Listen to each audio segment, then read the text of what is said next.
जय माता की दोस्तों। माता रानी की कृपा आप सभी लोगों पर सदा और सर्वदा बनी रहे। आई होप आप सब लोग अच्छे होंगे। दोस्तों आपका स्वागत है अपने channel my lovely home and garden में।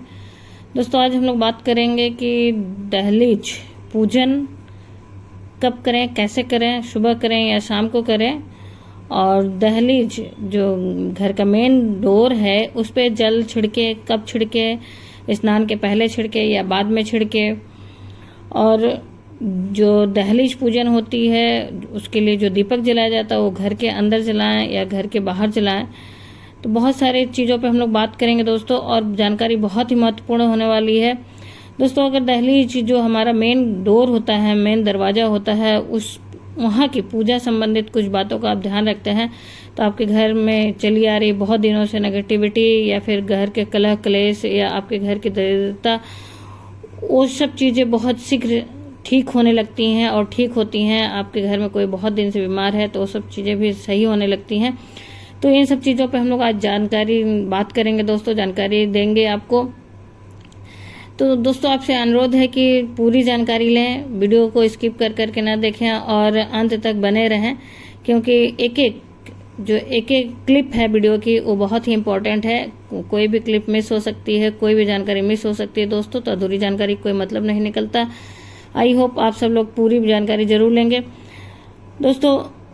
इस वीडियो की कोई भी जानकारी आपको अच्छी लगे तो लाइक जरूर करें, अपने फ्रेंड्स और फैमिली में शेयर जरूर करें, ताकि किसी की भी ज़िंदगी में हम कंट्रीब्यूशन कर सकें, कुछ बदलाव कर सकें दोस्तों। छोटी छोटी जानकारियों से हम बदलाव कर सकते हैं किसी की भी ज़िंदगी में दोस्तों। फिर उसके बाद दोस्तों, अभी तक आप मेरे चैनल पर नए हैं तो मेरे चैनल को सब्सक्राइब कर लें और बेल नोटिफिकेशन को ज़रूर दबाएं, ताकि आने वाली जानकारी आप तक समय से पहुंच सके। और दोस्तों कमेंट बॉक्स में जय माता की जयकारा जरूर लगाएं। इससे एक पॉजिटिव ऊर्जा का संचार होता है पूरे वातावरण में।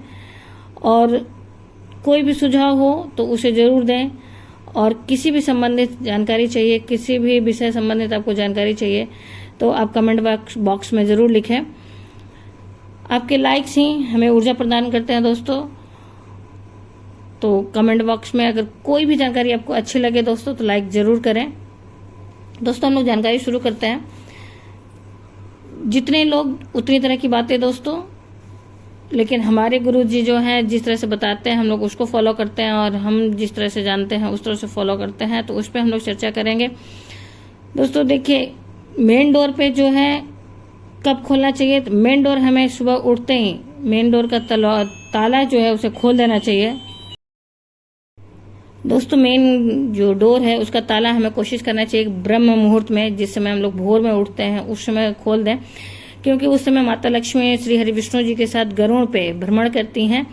तो शाम को तो मेन दरवाजा खोलना ही चाहिए, लेकिन मेन दरवाजा उससे ज़्यादा महत्वपूर्ण होता है भोर में भी हम खोल दें। उस समय कहा जाता है कि धरती पर सभी देवी देवताओं का वास होता है और सभी देवी देवता धरती पर ही विचरण करते हैं दोस्तों। तो इसलिए सुबह उठते ही आप कोशिश करें कि ब्रह्म मुहूर्त में उठें, सूर्योदय से पहले उठें और मेन डोर का जो है लॉक खोल दें, ताला खोल दें। मेन दरवाजा खोल के पूरा ऐसे रखने की जरूरत नहीं है, लेकिन ताला वगैरह खोल दें।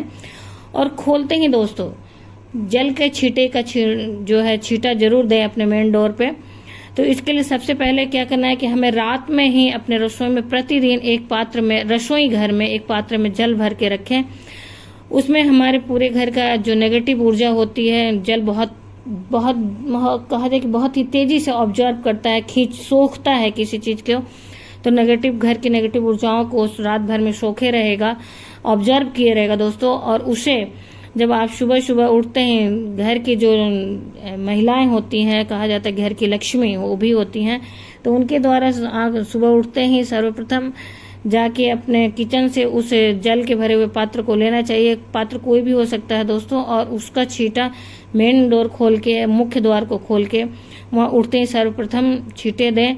और उस समय हमारे दरवाजे पे पितृ भी उपस्थित रहते हैं दोस्तों। तो अगर हम पितृ दोष से भी मुक्ति मिलती है, और हमारे पितृ कहा जाता है कि संतुष्ट होते हैं और शांत होते हैं अगर मुख्य द्वार पे हम सुबह उठते हैं, जल के छींटे देते हैं और मुख्य द्वार को प्रणाम करते हैं। तो ये तो रहा दोस्तों बात कि हमें सर्वप्रथम ये कार्य करना चाहिए। फिर उसके बाद आप अपने घर की झाड़ू पोछा करें। घर में अगर मेड आती है तो ठीक है, नहीं तो आप अपना जो किचन मेड आती है तो डीप क्लीनिंग करेगी, लेकिन आप जो घर की लक्ष्मी है उनके द्वारा किचन और मुख्य दरवाजे की सफाई जरूर अपने हाथों से ही होनी चाहिए। जहाँ पे पूजा स्थल है वहाँ की सफाई होनी चाहिए। तो मेड का इंतजार न करके ये चीज़ें जरूर करें आप भोर में जब उठते हैं तभी।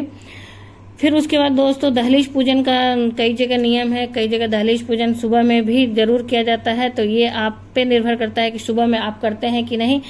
लेकिन वैसे तो सुबह में भी आप एक जब साफ सफाई कर लेते हैं, मुख्य द्वार फिर से धुलाई कर लेते हैं पूरे घर की झाड़ू पोछा के बाद, तो मुख्य द्वार को फिर से धुल लें। सुबह जो छींटा मारते हैं सुबह उठते हैं, उसके बाद दोबारा हम जब सारे घर की साफ सफाई करते हैं तो मुख्य दरवाजे को फिर से धुल लें, साफ कर लें। और उसके बाद दोस्तों वहाँ पे आप जब पूजा करने जाते हैं तो उस समय एक हल्दी गंगा जल में मिश्रित जो पानी है उससे आप छोटा छोटा 2 स्वस्तिक दोनों तरफ बना लें, और अपने घर के मेन दरवाजे के बीचों बीच में आप एक रंगोली छोटा सा बना लें, और वहाँ पे एक दीपक, जब भोर में आप करते हैं तो दीपक जला लें, पुष्प थोड़ा सा डाल दें, चावल छिड़क दें और एक दीपक जला लें वहाँ पे। तो ये तो रहा दोस्तों कि सुबह में हम दहलीज पूजन अगर करते हैं तो इस तरह से कर लेते हैं। फिर उसके बाद दोस्तों शाम का भी दहलीज पूजन बहुत ही महत्वपूर्ण है। सुबह के जो दीपक हम जलाएं या ना जलाएं ये हमारे ऊपर निर्भर करता है। आपके क्षेत्र में जैसा चलता होगा वैसा आप कर सकते हैं, लेकिन शाम को तो जरूर ही जलाएं। शाम को 3 दीपक जलाना बहुत ही महत्वपूर्ण होता है। एक आपके पूजा जो जहाँ पे करते हैं आपके घर के मंदिर में, और दूसरा जो होता है तुलसी जी के यहाँ, और तीसरा होता है मुख्य दरवाजे पे। और मुख्य दरवाजे पे जो है संध्या होने लगती है तभी हमें जला देना चाहिए दीपक। और इस दीपक को आपके घर के मंदिर के अंदर ही जलाना चाहिए, पहले मंदिर के घर के अंदर ही जला के, ये नहीं कि दरवाजे पे बैठ के जलाएं, नहीं, दरवाजे पे बैठ के सुबह वाला दीपक आप बाहर जला सकते हैं, लेकिन जो शाम को दीपक जलाना है उसे घर के अंदर ही मंदिर में जलाएं, और जला के उसे पूरे घर में एक बार दिखा लें। जिस तरह से आप आरती दिखाते हैं पूरे घर में, उस तरह से चारों तरफ अपने घर में दिखा लें, और उसको दिखाने के बाद तब ले जाके आप अपने दहलीज के पास जो मुख्य दरवाजा है वहां पे रखें। और मुख्य दरवाजे पे जब आप घर में घुसते हैं, घर में इंटर करते हैं, तो आपका जो दाहिना हाथ पड़ता है उस तरफ रखें। ये शाम का दीपक इस तरह से रखेंगे, और सुबह वाला दीपक जो होता है वो तो बीचों बीच रखा जाता है दोस्तों, मुख्य दरवाजे के बीचों बीच रखा जाता है, लेकिन शाम वाला दीपक आप अपने दाहिने हाथ की तरफ रखें। और शाम को भी आपका जो गोधूली बेला होते हैं उससे लेके जब मतलब कहा जाए कि जब सूरज डूबने लगता है उससे 1 घंटा पहले और उसके 1 घंटे बाद तक का समय गोधूली बेला में आता है।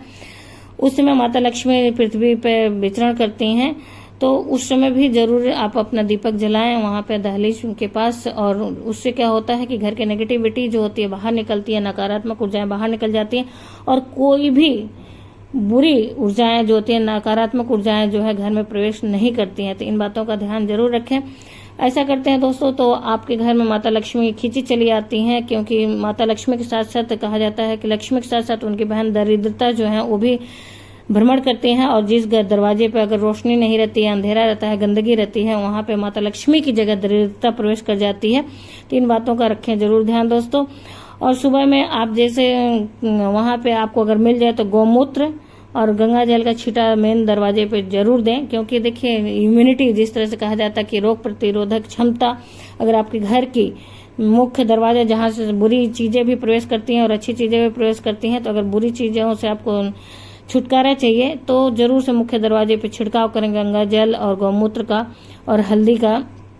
इन सब चीजों से जो बुरी चीजें होती हैं वो दूर भागती हैं और अच्छी चीजें इनसे आकर्षित होती हैं।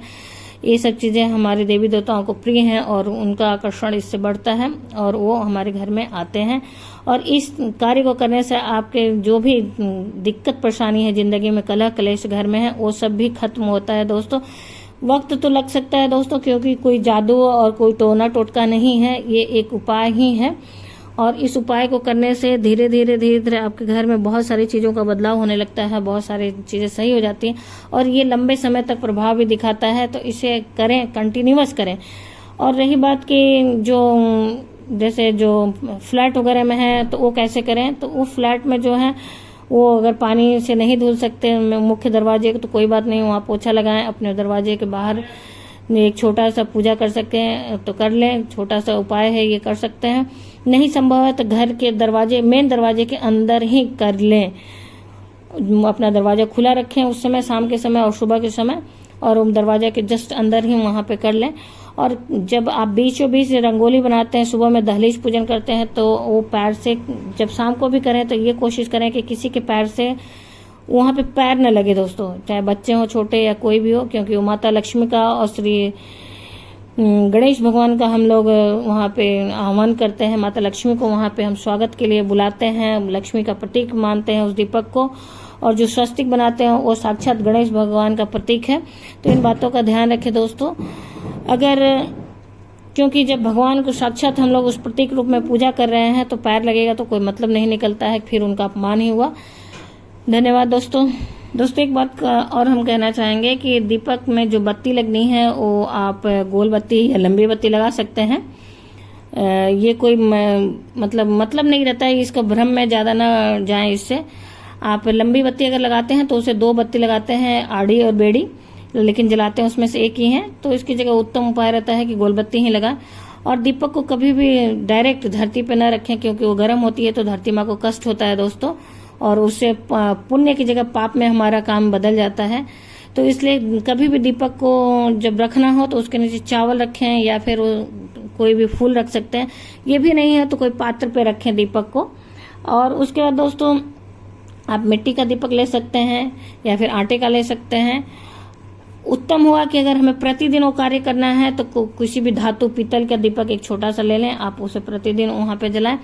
और तेल भी इसी तरह से दोस्तों, या तेल का जलाएं या घी का जलाएं। आपका सामर्थ्य अगर घी का नहीं है तो तिल के तेल का जला सकते हैं, लेकिन सरसों के तेल का दीपक नहीं जलता है घर में, और इसे न जलाएं। वो सिर्फ पीपल के पेड़ में शनिवार को जलाया जाता है दोस्तों। तो इन बातों का रखें ध्यान। तो माता लक्ष्मी आपके घर में दौड़ी चली आएंगी और अपना आशीर्वाद जरूर बनाएंगे। आशा करते हैं दोस्तों वीडियो की जानकारी आपको अच्छी लगी होगी। अगर कोई भी जानकारी अच्छी लगी हो दोस्तों तो लाइक जरूर करें, अपने फ्रेंड्स और फैमिली में शेयर जरूर करें। ज्यादा भ्रम न पालें, जहां तक संभव हो जितना बंद पड़े उतना करें। और इसी तरह से अगर आंधी वगैरह है, मौसम खराब है, तो जो मैंने पहले ही कहा कि जब कहीं बाहर जलाने की व्यवस्था नहीं हो तो उस समय आप अपने दरवाजे को खोल के अपने मेन दरवाजे के सामने घर के अंदर ही जला सकते हैं। तो आंधी तूफान में भी ये चीजें संभव हैं। और संध्या दीपक जलाते वक्त कुछ मंत्रों का उच्चारण है वो कर सकते हैं तो करें, नहीं तो सिंपल सा आप जो भी भगवान का नाम या मंत्र जपते हैं उसे जपते हुए आप दीपक को जला लें दोस्तों।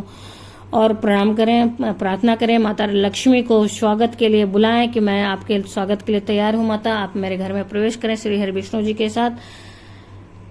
दोस्तों जानकारी अच्छी लगी हो तो लाइक जरूर करें, अपने फ्रेंड्स और फैमिली में शेयर करें।